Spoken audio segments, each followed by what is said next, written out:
வணக்கம்.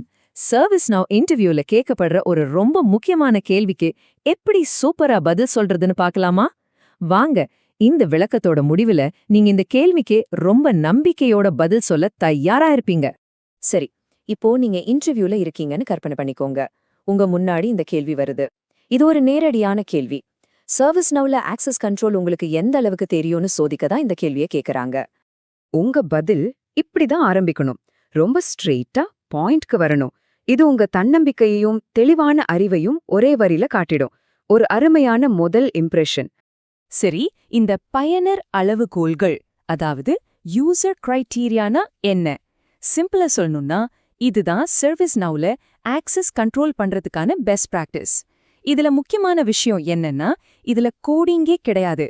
அதனால இத மெயின்டைன் பண்றது ரொம்ப ரொம்ப ஈஸி. இத நல்லா ஞாபகம் வச்சுக்கோங்க. ஓகே, தியரி மட்டும் பேசிட்டு இருந்தா எப்படி? வாங்க, இது ஒரு நிஜ ப்ராஜெக்ட்ல எப்படி யூஸ் பண்றதுன்னு பார்க்கலாம். அப்பதான் நீங்க சொல்ற பதில் வெறும் மனப்பாடம் பண்ண பதில் மாதிரி இல்லாம உங்க அனுபவத்திலிருந்து வர மாதிரி இருக்கும். இதோ பாருங்க, இது ஒரு ரொம்ப பொதுவான பிசினஸ் தேவை.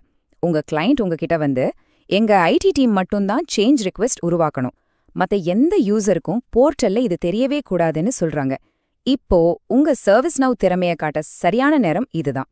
இத செய்யறது ரொம்ப சிம்பிள். வெறும் 2 ஸ்டெப் தான். முதல்ல, இட்டல் ரோல் இருக்கிறவங்களுக்குன்னு ஒரு யூசர் கிரைட்டீரியாவை நாம உருவாக்குறோம். ரெண்டாவதா, அந்த கிரைட்டீரியாவை எடுத்துட்டு போய் கிரியேட் சேஞ்ச் ரெக்வெஸ்ட் ஐட்டத்தோட அவைலபிள் ஃபார் லிஸ்ட்ல சேர்த்துடுறோம். அவ்வளவுதான், வேலை முடிஞ்சுது. இதோட ரிசல்ட் என்னன்னு பாருங்க.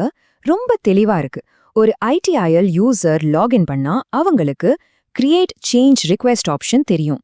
ஆனா ITIL ரோல் இல்லாத ஒரு எண்ட் யூசர் லாகின் பண்ணா அவங்களுக்கு அந்த ஐட்டம் கண்ணுக்கே தெரியாது. நம்மளோட தேவை கச்சிதமா பூர்த்தி ஆயிடுச்சு. உங்க விளக்கத்தை முடிக்கும்போது இந்த வரிய ஒரு பஞ்ச்லைன் மாதிரி பயன்படுத்துங்க. உங்க சொல்யூஷனோட முக்கியத்துவத்தை இது அழகா சுருக்கமா எடுத்துச் சொல்லும். நீங்க யூசர் கிரைட்டீரியா தான் பெஸ்ட் ஆப்ஷன்னு சொல்றீங்க. சரி, ஆனா ஏன்? இன்டர்வியூ பண்றவங்க இதோட நிறுத்த மாட்டாங்க. கண்டிப்பா ஏன் வேற வழிகளை பயன்படுத்தலன்னு கேட்பாங்க. அதுக்கு நீங்க தயாரா இருக்கணும். இந்த ஸ்லைட கொஞ்சம் நல்லா கவனிங்க. இதுதான் விஷயத்தோட மையம். யூசர் கிரைட்டீரியான்றது போர்ட்டல்ல ஒரு ஐட்டம் தெரியணுமா வேண்டாமான்னு முடிவு பண்றதுக்கு. ஆனா ACL அப்படி இல்ல. அது பேக்கெண்ட்ல இருக்கிற டேட்டா ரெக்கார்ட்ஸ யாரு பார்க்கலாம், யார் எடிட் பண்ணலான்னு கண்ட்ரோல் பண்ணும். இந்த வித்தியாசத்தை நீங்க தெளிவா புரிஞ்சுக்கணும். கிளையண்ட் ஸ்கிரிப்ட் இதுக்கு பயன்படுத்துறது சரியான முறையே கிடையாது. சரி, இப்போ சில ட்ராப் கேள்விகளை பார்க்கலாம். உங்க அறிவை இன்னும் ஆழமா சோதிக்கிறதுக்காகவே இதை கேட்பாங்க. முதல் கேள்வி, ஒரு ACL வச்சு கேட்டலாக் ஐட்டத்தை போர்ட்டல்ல இருந்து மறைக்க முடியுமா? இதுக்கு உங்க பதில் ரொம்ப உறுதியா கண்டிப்பா முடியாதுன்னு இருக்கணும். ACLகள் இன்சிடென்ட் சேஞ்ச் மாதிரி டேட்டா ரெக்கார்டுகளை பாதுகாக்குமே தவிர போர்ட்டல் ஐட்டம் தெரியறதையோ மறையிறதையோ அது கண்ட்ரோல் பண்ணாது. இந்த தெளிவு ரொம்ப ரொம்ப முக்கியம். அடுத்த ட்ராப் கேள்வி இதுதான்.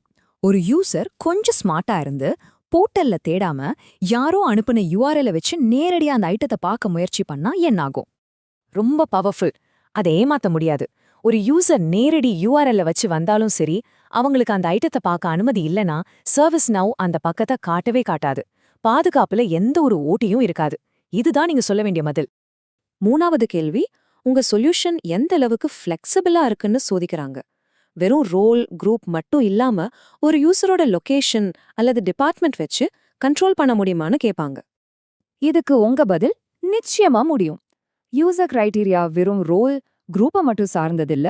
யூசரோட ப்ரொஃபைல்ல இருக்கிற எந்த ஒரு ஃபீல்டையும், அது டிபார்ட்மெண்ட்டா இருக்கலாம், லொகேஷனா இருக்கலாம், கம்பெனியா இருக்கலாம், எதை வச்சும் நம்மால கண்டிஷன்ஸ் எழுத முடியும். இதுவரைக்கும் நீங்க கொடுத்தது ஒரு முழுமையான சரியான பதில். ஆனா ஒரு நல்ல பதிலுக்கும் ஒரு சிறந்த பதிலுக்கும் ஒரு சின்ன வித்தியாசம் இருக்கு. எப்படி உங்க பதில அடுத்த கட்டத்துக்கு ஒரு வாவ் பதிலா மாத்துறதுன்னு பார்க்கலாமாங்க? இதோ ஒரு ப்ரோ லெவல் டிப். இதுதான் உங்களை மற்றவங்கள்ல இருந்து தனியா காட்டும். நான் எப்பவுமே ஒரு யூசர் கிரைட்டீரியா உருவாக்கும்போது அதுக்கு சரியான பெயர் வைப்பேன். அதோட ஒரே கிரைட்டீரியாவை பல ஐட்டம்களுக்கு மீண்டும் பயன்படுத்துவேன். இதனால எதிர்காலத்துல பராமரிக்கிறது ரொம்ப எளிதா இருக்கும்னு சொல்லுங்க. இது நீங்க ஒரு வேலையை மட்டும் பார்க்கல, நீண்டகால நோக்கோட சிந்திக்கிறீங்கன்னு காட்டும். கடைசியா உங்க பதில இப்படி ஒரு தாக்கத்தோட முடிங்க. அதாவது, நீங்க சொல்ற இந்த தீர்வு டெக்னிக்கலா மட்டும் சரியானதில்ல, இது நிறுவனத்தோட பாதுகாப்பையும் அதிகரிக்குது, சரியான ஆட்களுக்கு மட்டும் சரியான சேவைகள் கிடைப்பதை உறுதி பண்ணுதுன்னு சொல்லுங்க. இது அந்த பிசினஸ்க்கு உங்களோட மதிப்பை உணர்த்தும். இன்டர்வியூல உங்களுக்கு ஒரு சிறப்பான தாக்கத்தை ஏற்படுத்தும்.